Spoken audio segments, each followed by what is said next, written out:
Hello everyone, my name's Dean. Let's talk crypto. This is where you subscribe for daily Bitcoin updates and technical analysis. We track the price of Bitcoin as a proxy for the cryptocurrency markets at large. All right, let's get into it. So we're looking at Bitcoin.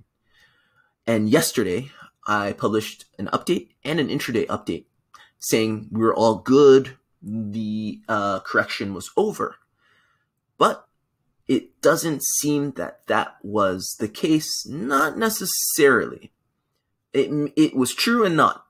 It was true in the sense that this larger ABC correction does seem complete. If we turn to the hourly time frame, I stand by my count.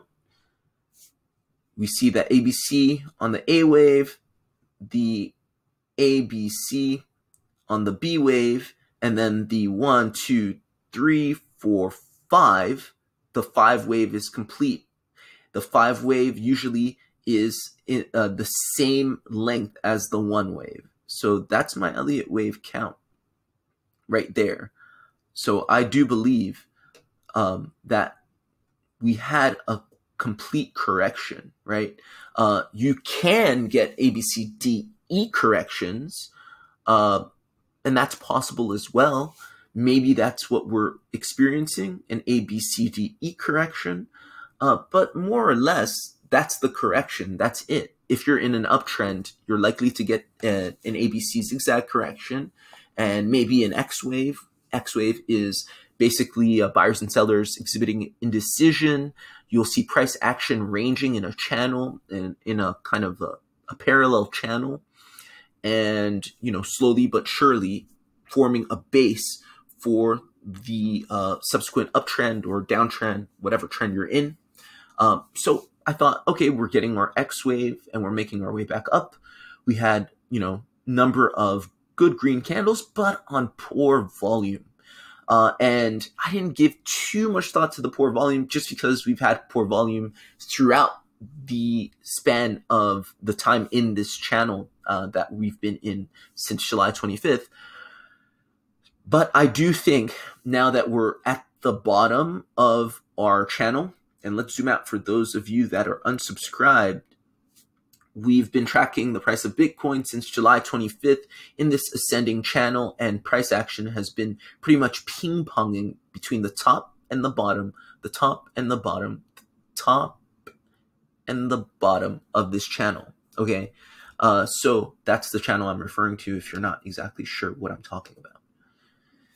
In any case, we're at the bottom of the channel, and we've hit the bottom of the channel 2 times prior. This is the 3rd time. We've slightly breached it, but we have had W reversals at the bottom of the channel when we've hit it. So here's the W reversal here, here's the W reversal here, and that's more or less what I anticipate here. I think this is our W reversal.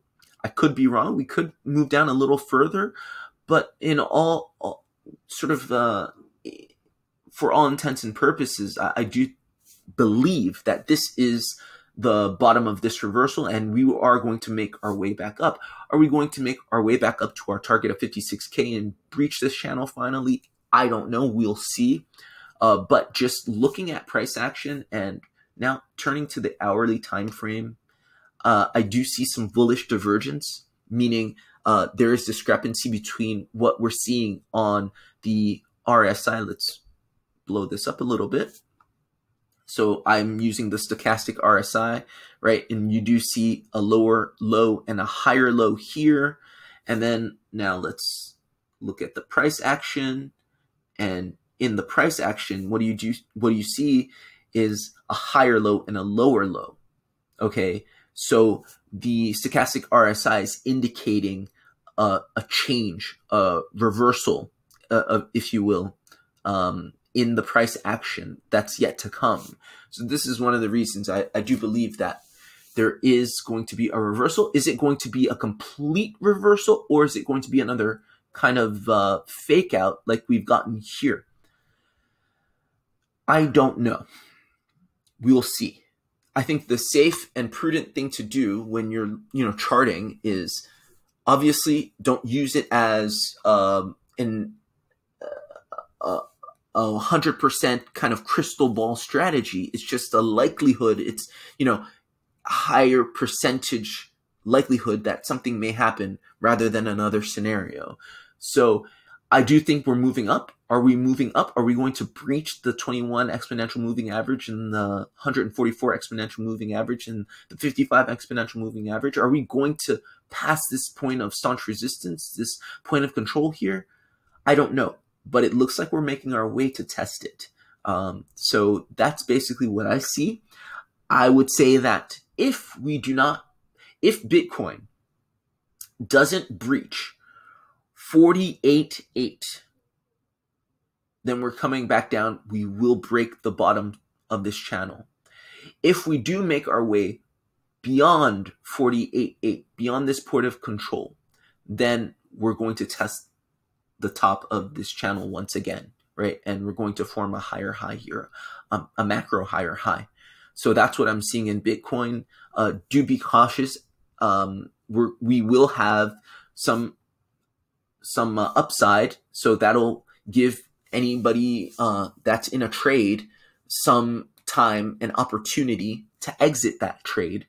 But you know, this is kind of the decision point. This is you know, when we will know if this is another fake out like we've had here, or if it's a true reversal. So that's pretty much it with Bitcoin.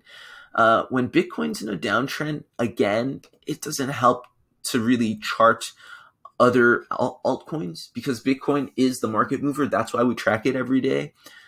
You'll see it's just red on the charts. You know, in this recovery, you'll see some green, but essentially everybody moves with Bitcoin. You know, there will be some outliers from time to time.